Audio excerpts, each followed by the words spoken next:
Hi beautiful people there. आज हम बहुत ही इंपॉर्टेंट टॉपिक डिस्कस करने वाले हैं जो कि पेरेंट्स एंड स्टूडेंट्स के लिए बहुत ही हेल्पफुल रहेगा। Before we actually jump to the topic itself, let me remind you, इसका ब्रीफ डिस्कशन हम ऑलरेडी कर चुके हैं अपने मूविंग टू कनाडा वाले एपिसोड में। सो विदाउट फर्दर अड्यू, आज का टॉपिक है एजुकेशन सिस्टम। यहाँ का एजुकेशन सिस्टम 3 एस्पेक्ट्स में डिवाइडेड है, जो कि primary, secondary and post secondary education system. Primary and secondary education system जो मिलके बनता है यहाँ का K-12 सिस्टम, जो कि कुछ नहीं है बट किंडरगार्टन टू ग्रेड 12। यहाँ पर क्लास को ग्रेड भी बोला जाता है। इनकी funding federal government and provincial government करती है। इसका मतलब ये कि आपको किंडरगार्टन से क्लास 12 तक के लिए कोई पैसा नहीं देना पड़ेगा, ना ही पेरेंट्स को एंड ना ही स्टूडेंट्स को। बट इसकी कंट्रोलिंग डिसेंट्रलाइज कर दी जाती है और स्कूल की अथॉरिटी ही इनकी डे टू डे एक्टिविटीज़ को मैनेज करते हैं। यहाँ पर एजुकेशन फुल टाइम कंपलसरी है।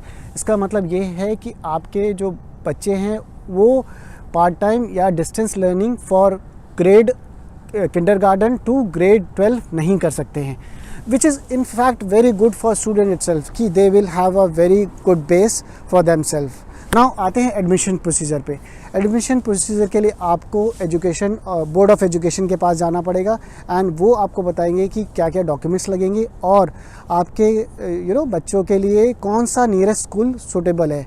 तो नियरेस्ट स्कूल कैसे डिफ़ाइन करते हैं कि जैसे मान लीजिए आप कहीं पे रह रहे हैं, मिसिसागा, ब्रैम्पटन या नॉर्थ योर्क, तो based on that you will have a postal code which can be your M2K 2X8, और उस पे बेस आपको जो नियरेस्ट स्कूल होगा वो अलॉट होगा आपके मर्ज़ी के हिसाब से। लाइक अगर आप किसी और स्कूल में जाना चाहते वो पॉसिबल नहीं, वो आपको बोर्ड ऑफ एजुकेशन के ही मेंबर्स बताते कि आपका बच्चा जो है कौन से स्कूल के लिए एलिजिबल है। एक्चुअली वो सही भी है, क्योंकि in fact if you imagine कि वो आपको बच्चों को बहुत दूर लाइक 1.5 आवर की जर्नी करके कहीं जाना पड़ रहा है and all his time is getting wasted in commuting. So what they want to do is they want to minimise this time and utilise this time in giving the extracurricular activities for your kid, which basically means कि वो ज़्यादा से ज़्यादा time उन चीज़ों में spend करे जो कि उसकी एक पर्सनैलिटी को डेवलप करे साथ में ही।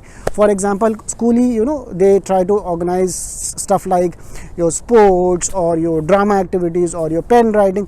इससे क्या होगा कि आपके बच्चे की जो इमेज बन के आएगी वो बहुत अच्छी होगी। अब आते हैं हम अपने प्राइवेट स्कूल पे। तो यहाँ पर भी जैसे पब्लिक स्कूल होते हैं वैसे ही प्राइवेट स्कूल होते हैं। इसका मतलब ये नहीं कि यहाँ के public school are not good, they are have a very amazing infrastructure and they provide the best kind of education to your student और योर किड। बट यहाँ पर प्राइवेट स्कूल भी होते हैं। उनका रीज़न क्या है कि वो एक स्पेशल नीड को कैटर करते हैं, जैसे कि single sex education, which means कि आप अगर अपने बच्चों के लिए स्पेसिफिकली गर्ल एजुकेशन विच देख रहे हैं या बॉयज़ एजुकेशन देख रहे हैं, तो उस केस में आपको प्राइवेट स्कूल्स में जाना पड़ेगा। इनफैक्ट यहाँ पर कुछ स्कूल्स, प्राइवेट स्कूल ऐसे होते हैं जो कि गिफ्टेड चिल्ड्रंस के लिए होते हैं। बट एक चीज़ आपको ध्यान रखने की ज़रूरत है कि यहाँ पर प्राइवेट स्कूल्स बहुत महंगे होते हैं and only 5% of the people send their kids to the private school. अब एक बहुत इंपॉर्टेंट चीज़ है जो कि यूनिफॉर्म। यहाँ पर स्कूल्स के लिए कोई यूनिफॉर्म नहीं होती। उसका मतलब ये है कि आपको अननेसेसरी पैसे स्पेंड नहीं करने पड़ते यूनिफॉर्म में, और जो बच्चों को पसंद आता है वो जनरली पहन के वो स्कूल जाते हैं। इन एडिशन टू दिस, आपको कोई भी पैसा टेक्स्ट बुक्स में भी स्पेंड करने की ज़रूरत नहीं। आपके स्कूल ही अथॉरिटी, जो स्कूल की अथॉरिटी हैं, आपके बच्चों को बुक्स देती हैं और वो थ्रू आउट द ईयर उस बुक्स को पढ़ते हैं। Once their grade is completed, वो बुक्स रिटर्न कर दी जाती हैं and same set of books आने वाले स्टूडेंट्स को दी जाती हैं। नाउ बस एक छोटा सा एक्सपेंस होता है, वो है बेसिक स्टेशनरी कॉस्ट का, जो कि पेन, पेंसिल या कुछ नोटबुक्स के लिए। आपको एक चीज़ और बताना चाहता हूँ कि यहाँ की टाइमिंग्स कैसी रहती है स्कूल की, which means in case grade, जैसे फॉर एग्जांपल आप किसी ग्रेड में, तो उनका टाइम स्टार्ट होगा सितंबर से जून तक। तो जुलाई एंड अगस्त आपकी समर वेकेशन होती है।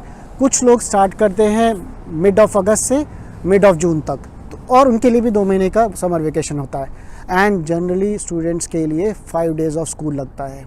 आई होप इससे आपको एक बेसिक अंडरस्टैंडिंग हो गई होगी जहाँ के स्कूल्स कैसे हैं और स्टूडेंट्स को लिए क्या क्या फैसिलिटीज़ है। The most relieving point here is कि आपको कोई भी फ़ीस नहीं पे करनी पड़ती, so you are free of that thought कि what you have to do for your kids education. Okay जैसे ही हमने अभी स्कूल्स डिस्कस करे, अब हम डिस्कस करेंगे कॉलेजेस। और जैसे ही आपके स्कूल वर private school and public school, वैसे ही कॉलेजेस यहाँ पर दे आर ऑर्गेनाइज्ड और funded by government and they are private institutes and colleges as well. अगर आप देखेंगे तो मैं अभी यूनिवर्सिटी ऑफ टोरंटो के जस्ट सामने खड़ा हूँ एंड ये दुनिया की one of the most renowned universities में से हैं and this is spread in a very huge area. At the end of the video मैं आपको दिखाऊंगा कि ये यूनिवर्सिटी कैसे दिखती है। I will try to share you some of the glimpses of this university. So यहाँ की जो गवर्नमेंट एंड प्राइवेट इंस्टीट्यूट्स है वो कोर्सेज प्रोवाइड करती हैं 1 to 3 years and based on what courses you are enrolled into it will turn out कि आपको diploma होगा या डिग्री होगा। यहाँ की यूनिवर्सिटीज़ बहुत सारे इंटरनेशनल स्टूडेंट को अट्रैक्ट करती हैं and the only reason is कि यहाँ की जो क्वालिटी ऑफ एजुकेशन है वो बहुत अच्छी है। जैसे आप प्लान करते हैं यहाँ आने के लिए, आपका प्री एजुकेशन असेसमेंट होता है, विच मीन्स आपके जो क्रेडेंशियल्स हैं, जो कि आपकी करंट एजुकेशन है, whether that education can be match to their education और not, and based on that they allot you courses and other stuff. एक बहुत इंपॉर्टेंट पॉइंट है कि अगर आप non native English speaking country से आ रहे हैं तो आपको एक इंग्लिश टेस्ट देना पड़ेगा जो कि आइल्स या टॉफल होता है। जैसा कि आपको पता होगा स्कूल में आपके पास part time and distance learning का ऑप्शन नहीं होता है, बट यहाँ पर यूनिवर्सिटीज़ एंड कॉलेजेस में ये ऑप्शन है।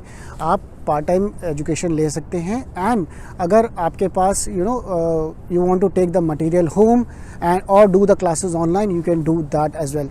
मैंने देखा है most of the student they go for part time, क्योंकि यहाँ की गवर्नमेंट आपको 20 आवर्स ऑफ वर्किंग अलॉट करती है। मीन्स आप अपनी एजुकेशन के साथ 20 घंटे काम भी कर सकते हैं and by law you can not work more than 20 hours when you are doing your education.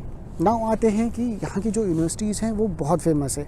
For example university of Toronto, university of Montreal, university of Alberta, ये बहुत फेमस यूनिवर्सिटीज़ है एंड मैंने तो सिर्फ कुछ नाम बताए हैं and they are many and they cater different needs of students and they have so many variety of courses that they can offer you। मैं आपको एक रफ आंकड़ा देता हूँ just to make you understand कि यहाँ के लोग कितने एजुकेटेड है। तो 54% of people have post secondary education and not only that 10.8% of the people have some or other trade degree। इसका मतलब ये हुआ कि यहाँ पर 65% से ज़्यादा लोग पढ़े लिखे हैं and they just don't have a K-12 degree, means वो 12th स्टैंडर्ड से ज़्यादा पढ़े लिखे हैं। Now coming to the fact of which is very important for the student, अगर आप लो इनकम स्टूडेंट हैं तो आपको यहाँ पर एक काइंड ऑफ सब्सिडी मिलती है कि जिससे कि आपको कम फीस भरनी पड़ेगी एंड अगर आपका परफॉर्मेंस ओवर द पीरियड बहुत अच्छा रहा तो आपको स्कॉलरशिप भी मिलती है। एक और अच्छी बात है कि Canada in terms of student performance top 10 countries में काउंट होता है। I hope with this video I was able to make you understand कि यहाँ का एजुकेशन सिस्टम जो कि स्कूल और कॉलेजेस कैसे हैं। आई होप आपको ये वीडियो पसंद आया होगा।